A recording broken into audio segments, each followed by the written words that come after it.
Hey, Patreons, welcome back to the Spotlight. This is, of course, our show where we talk to folks in the pop culture space who are in all of the things that we enjoy. And Peter and I are very excited this evening to speak to a legend of fandom, a legend of Star Trek, going back to the days of Yeah, yore. if he comes in, I'll tell you. I'll let you know. we're talking with David Gerrold today, Mr. Trouble with Tribbles himself. How are you today? I am doing very well. Uh, I had my first of a series of doctor's appointments today, and they said I'm going to live. So that's bad news for Great my news. enemies, good news for That's my friends. good. So Bad news for my Excellent. enemies. Well, it's great to have you on board, and I always like to start, at the very start of it. Though, I mean, I've certainly done some reading about you, but tell our audience, how did you get started in fandom? How did you get started with Star Trek? I was the weird kid, and I think most of us in science fiction started out as the weird kid. I might. They didn't have definitions like OCD or autism or any of that stuff when I was a kid. You were just weird, and I didn't fit in. Yep. Everybody was interested in this, that, or the other thing. Is like, and are you still reading that little green man stuff? Is it weird? And so. Uh, I found refuge in the local library and, of course, discovered Heinlein and Clark Yep. and Asimov and Sturgeon and all of the others and Fred Yep. Pohl. And they were talking about let's go to the moon, let's go to the stars, let's travel in time, let's build robots, let's do this, let's do that, which was a lot more exciting than let's go out on the front lawn and play football. And if you're not physically adept, which I wasn't. I have never been. This is it's not exactly a birth defect, but I was born what they call blue. So, and I was, I was small, and of course my mother didn't help. I love her dearly, but she was on the PTA, so she used her influence to get me into kindergarten 6 months early. So of course I was the smallest, but my parents read a lot to me, so smallest and the smartest. You know what that means. So, Yep. Yeah. but the thing that I discovered is that being different is an advantage. You don't real when you're a kid, you want to be like everybody else. You want to be like the kids in the movies. You want to be like there was a Disney serial, Spin and Marty. You wanted to be like accepted as part of the group. Um, but if you didn't know how to behave that way, so but it's an advantage. So when Star Trek came aboard, I was a big science fiction fan, and here comes Star Trek, and I'm watching that first episode like this. All right, prove to me. And by the end of the episode, oh, good, coffee is here. By the end, thank you. So by the end of the episode, it was like, I suppose I could try writing for them. And a couple of days later, I had an outline, and my agent took it in. And Gene L. Kuhn, God bless that man, he was a treasure, and I wish that he got more credit than because he understood, and so did Dorothy Fontana, who was also Yep. just legendary and never got the credit she deserved for being such an influence on Star Trek. Yeah. And they said this one has some whimsy. Let's see what we can do with it.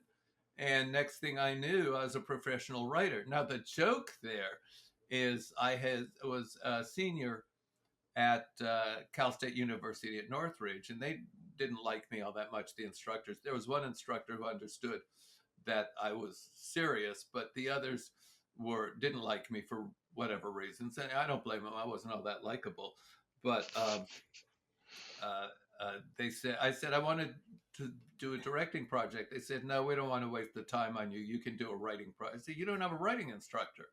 I said, we'll figure something out. So that was because they wanted me to graduate. They wanted to get rid of me, and so I went off and sold The Trouble with Tribbles that summer, and so I came back. I guess let me see. Tribble was sold in late July, August. They shot it in August. So I think I sold it in June. July was writing. August was filming. And as soon as the episode was filmed, I walked in with a stack of like yay high of all the outlines and all the drafts and all the corrections and the final shooting script. and said, and here's my senior project. And they said, oh, what is it? So what, you wanted me to do a writing project. Here's a writing project. Yes, what is it? I said, it's the script for The Trouble with Tribbles, which they just shot as an episode of Star Trek. It'll be on in December. And and it's like, That's awesome. oh, you sold a script to Star Trek. Okay. Mm-hmm. And so then I loved it. It was really a revenge, well worth waiting for. And I went back in a couple weeks later. I said, just checking, what grade did I get on my senior project? And they said, okay, you got an A. Of course, I got an A because it was, you know. And then the following semester, I heard this from. I still had a couple friends in the department who told me that a couple of my detractors. I didn't make a lot of friends. I'm not, I don't people well. Is that, well, yeah, he went off and he sold a script, and one of my friends, Holly Sherman, who's absolutely a treasure, she said, "See, you idiots, he went pro. Isn't that what this whole department, theater arts department, is about? That's the To whole teach us how goal, to right? go pro." Now, That's what and we're doing here. we did. One of the Star Trek producers, I think Jerry Taylor, Mm. graduated there, and Freddie Krueger, Bob Eglin graduated yeah. there, and so I mean, it turned out some really good, very talented people. The interesting thing is that a lot of the people who you expected to go on and be big stars didn't. They demonstrated enormous talent, but they didn't go. They didn't stick with it. And I think that determination is when you stick with it, it is you learn things along the way of how to behave like a professional, how to think like a professional, how to act like a professional. But you also learn the littlest tricks, like instead of having somebody explain, instead of having somebody go off and figure things out, you say, oh, we've already done that. There's this, I'll give you an example. There's the Niels Barris says, that man there who just left, he's a Klingon spy. And Kirk says, instead of let's go investigate, he turns to Spock and says, Spock. And Spock says, oh, we've already investigated him. So in one line of dialogue, you eliminate a whole part of your script that you would that a lesser writer would have gotten. So you learn those little tricks of how to move your story forward. Yeah. See, these are the things that writers that you learn by experience. And it always appalls me that and I think I finally figured out what it is you go into an office and producers will say something, well, we want someone who's young and enthusiastic, and instead of someone who's old and experienced. Well, someone who's old and experienced, like me, I'm old and I do have some experience, knows what mistakes not to make. Mm-hmm. But the giveaway was somebody who on a panel one time, a young producer who never made much of a mark in the field, he says, well, oh, I wouldn't hire him. It would be like hiring my grandfather. I said, that was the insight, is that what he was saying is, I want somebody who's younger than me so I can feel like I'm the learned person, so I'm the authority. And so, right. So which is why the jobs start drying up. Unless you make a lot of friends in the industry, the jobs start drying up.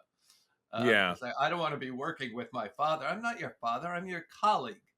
So you're right. By the way, I forgot to ask. Please send me a copy of this recording.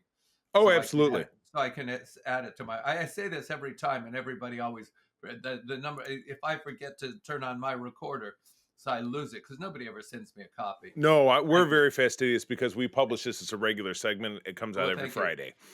So you'll absolutely get it. But, well, Peter, he kind of blew through your question, so I'll just continue. Yeah, please. What was your question, no, Peter? so after Star Trek, the original series proper, ended in the early 1970s, we got the animated series, and you were right there. You voiced the character, Green. And I believe you wrote the character. I did the wrong voice. I made it some kind of a voice like this. I don't remember. Well, I don't know if you know afterwards. I realized, no, I should have done a different voice. But they went with M3 Green, and they were. Well, I don't know. They weren't happy with it either. They were going to replace it, and they went. It was just too much trouble. It's crazy. Well, I don't know if you're aware, but the Nacelle company is producing these new action figures, and BEM is getting its first ever. I want a copy next year. Maybe somebody will send me one. It's like, Well, It's at the like, I'm very not getting least, any residuals or royalties off shows if back it then. doesn't become a, you will hear about it from me. And actually, I know the guy who runs the company because he's been a guest on our show. Well, tell him But I'll tell him I'll give him a, boy, this is a terrific quote, you know. there you go. Uh, I will. You know what? I will pass that along. I will absolutely pass it along. But anyway, Peter and I were talking before you jumped on. The animated series has always been this kind of fuzzy thing for a number of years. It was kind of shoved to the side, but these days, especially with Star Trek Lower Decks, they pulled parts of it back in. So, tell us just a little bit about well, the experience of being part of that some show. some of the fans have said, "Well, it's not real Star Trek," and I said, "Gene Roddenberry's name is on it. That makes it real Star Trek." Right. And All of it. and he Yeah. collected the paycheck, right? He cashed the check. Originally, it was supposed to be like Starfleet Academy, and Gene said, "No, no, I don't want to do that." And so somehow, with back and forth between NBC and Filmation, Lou Scheimer was a terrifically interesting man, and Dorothy Fontaine and Gene. Finally, we're going to do Star Trek animated. So there wasn't money.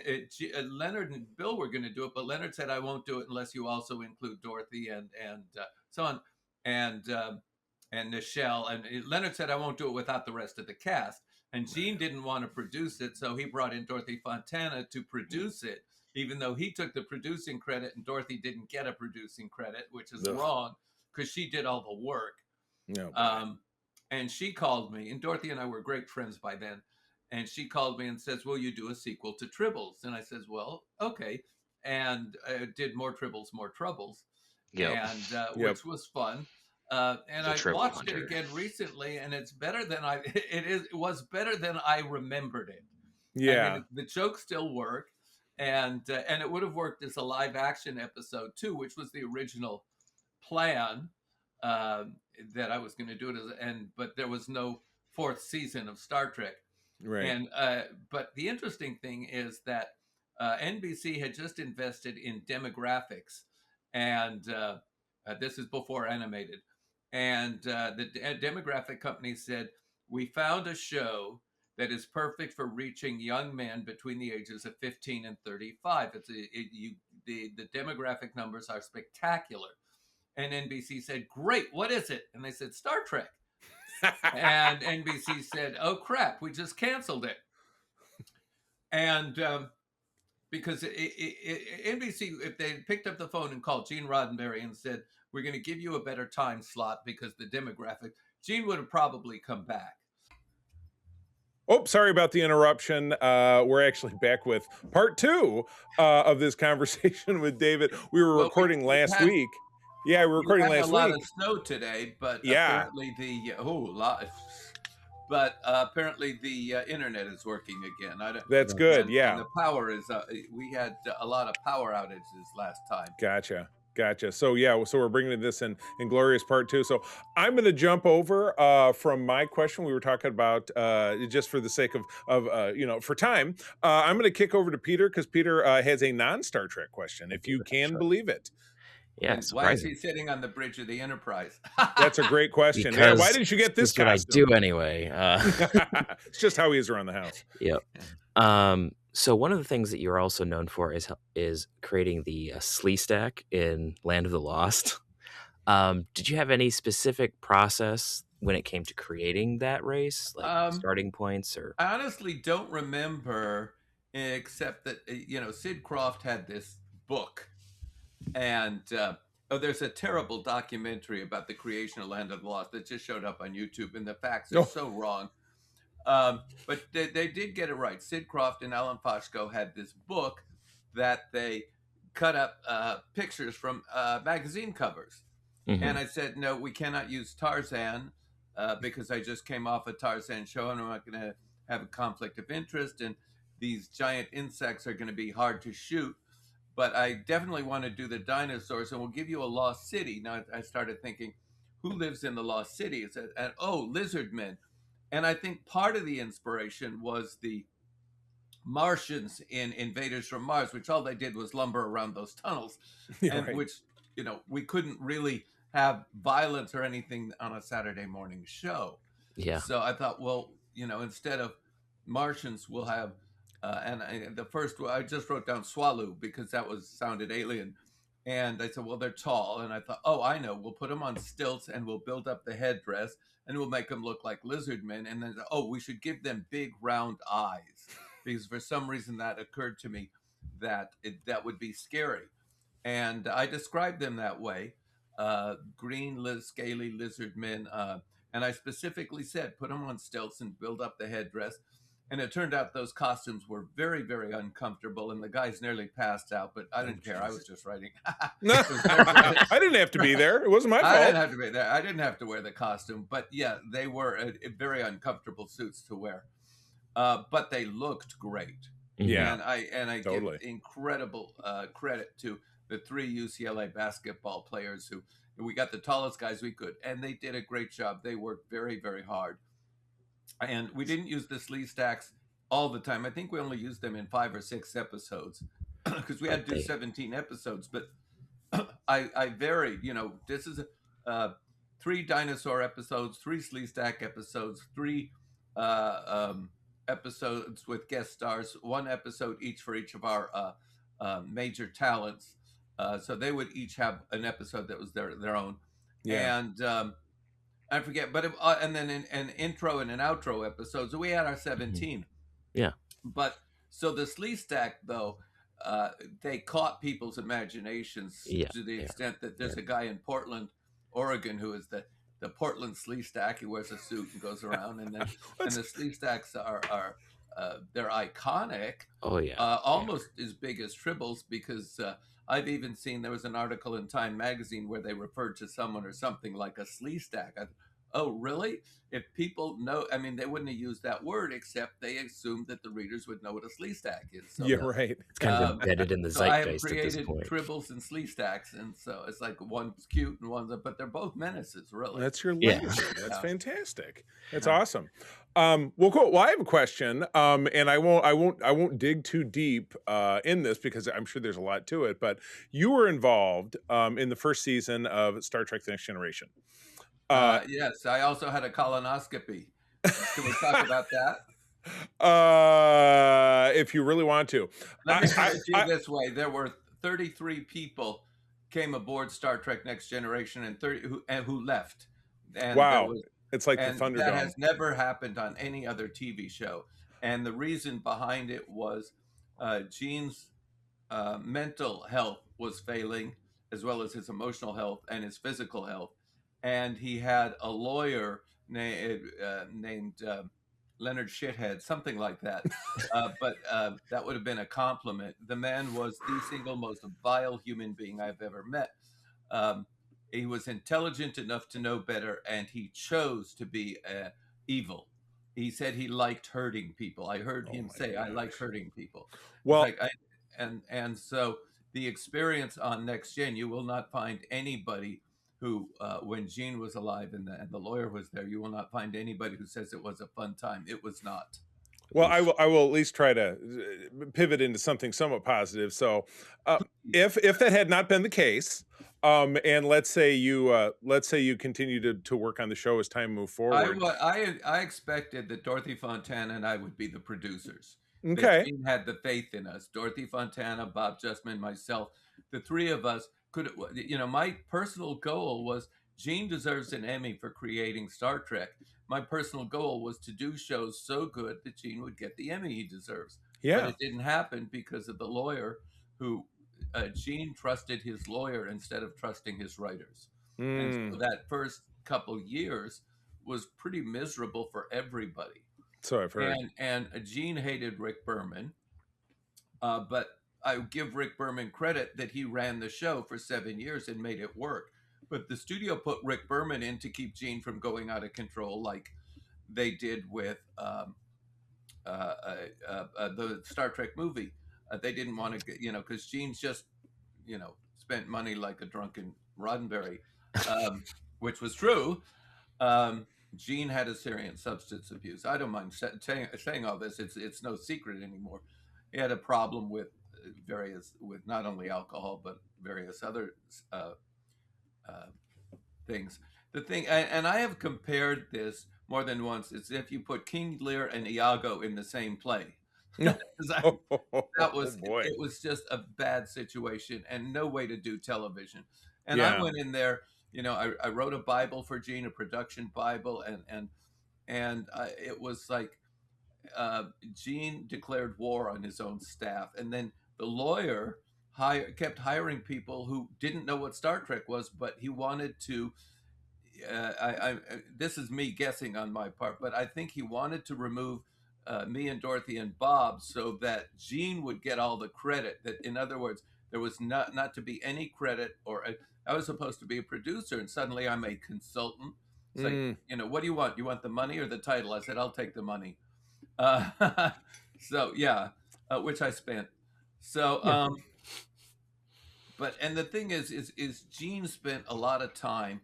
The lawyer told him I was the villain, and Gene spent a lot of time vilifying me for the next few years.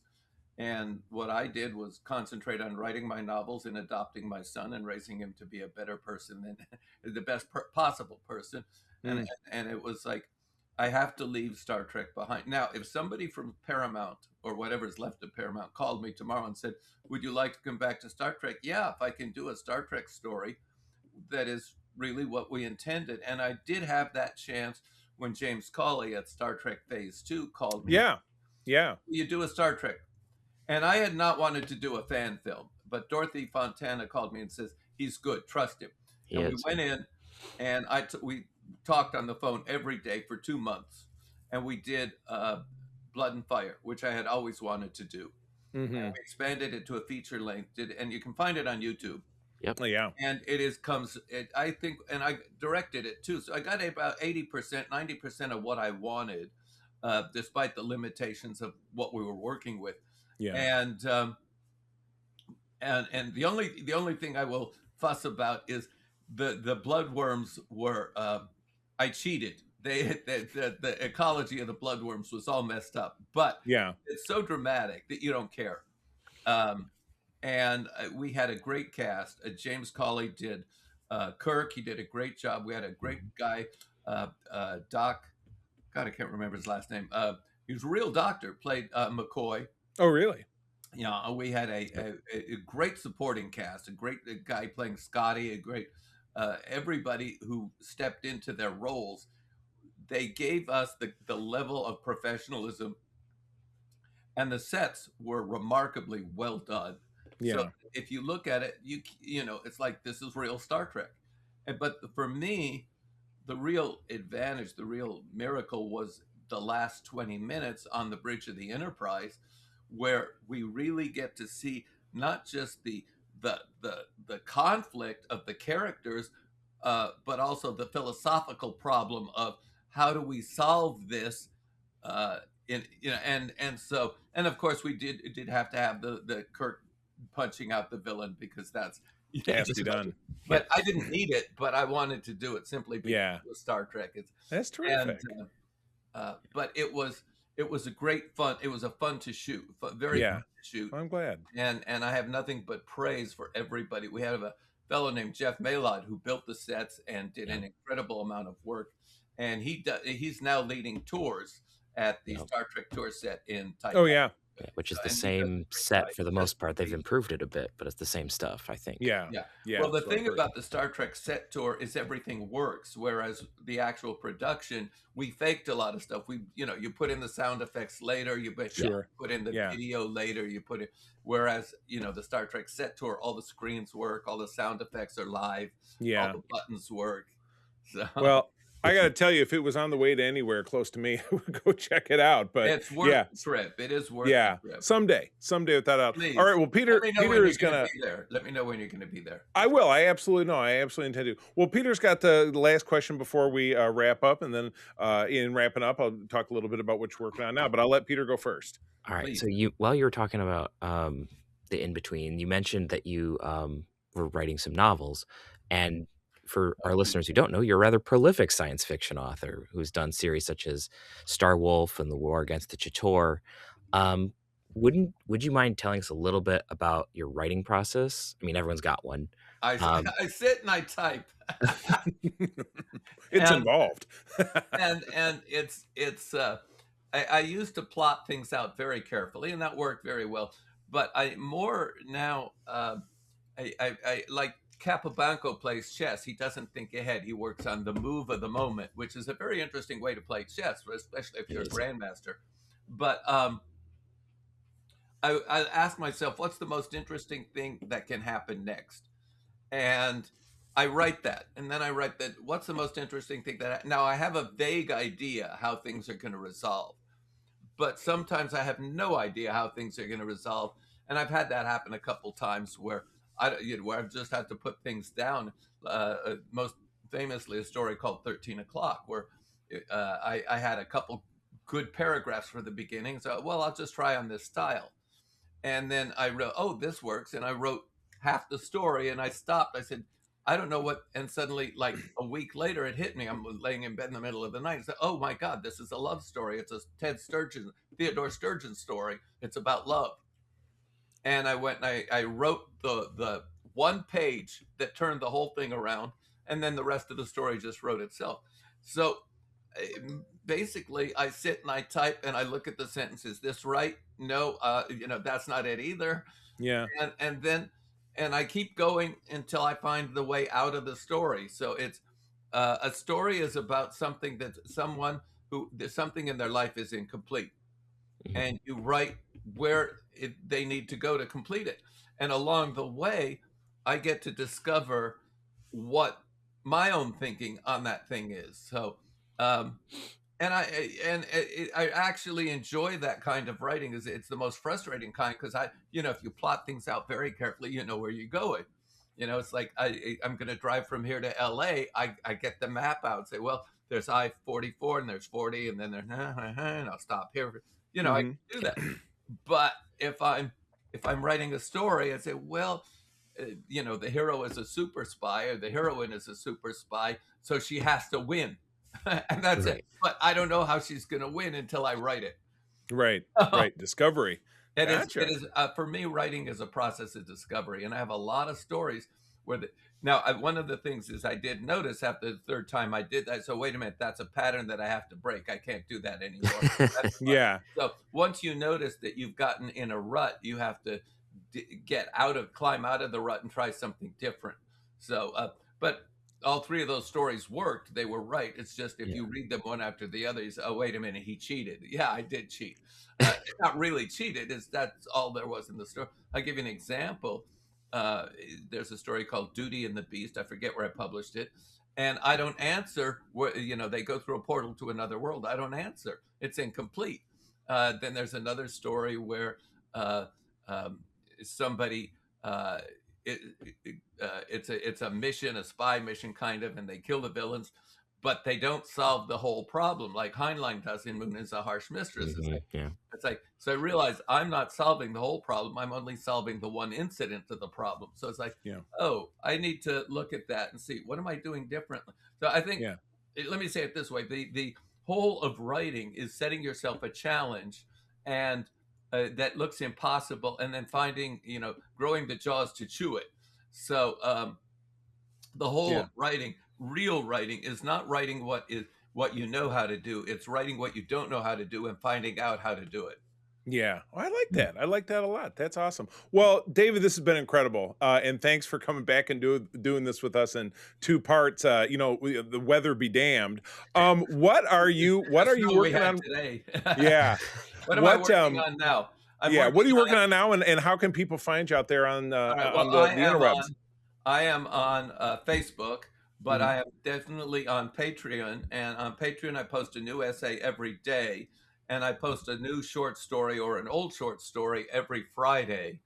And you can log on for free, or Okay. you can subscribe for a couple bucks a month, and that's Right. fine Just too. like us. Yeah. And and what I'm working on is the next book in the war against the Tor. And I thought I only had like 2 or 3 chapters, and suddenly, as I'm looking, oh no, I have to do 3 chapters of this and 3 chapters of this. So I have like 12 chapters to do. But the Yeah. bulk of the book is written. Yeah. But are a couple. I don't want to call them side plots, but there are a couple absolutely imperative things to explain the ecology. So And of course, you're lying awake at night, and while you're waiting to fall asleep, and say, "Oh, geez, I should do that and that and that and that." So Yeah. like maybe it's Yeah. 15 chapters, but Yeah, right. That's there's fantastic. that, and then there's a couple other things after that. But Okay. Well, more cool. gets Well, this. I'll have links to that in the show notes. But this has been absolutely great. Thank you so much for your time. Appreciate it. Well, Have thank loved you. talking to you. A Patreon, thanks for tuning in. If you're instead listening to this on our free feed or watching us on the YouTube channel, visit us over at patreon.com/Secret Friends Unite. There are many, many interviews like this one and lots of great extra content. We'd love to have you on Yeah. board. By the I've way, been you Charlie. should Yeah, yeah, that's Charlie in the background. You should interview Adam Troy Castro when you get a chance. He is a brilliant, brilliant writer, and excellent. very, very under noticed, very under appreciated. But he is the guy who's coming closest to what Harlan Ellison used to do. And I like it. I really think Adam Troy Castro is one of the most remarkable writers in the field today. Excellent. We'll check it out. All right. We'll see you out there, everybody. Thank you.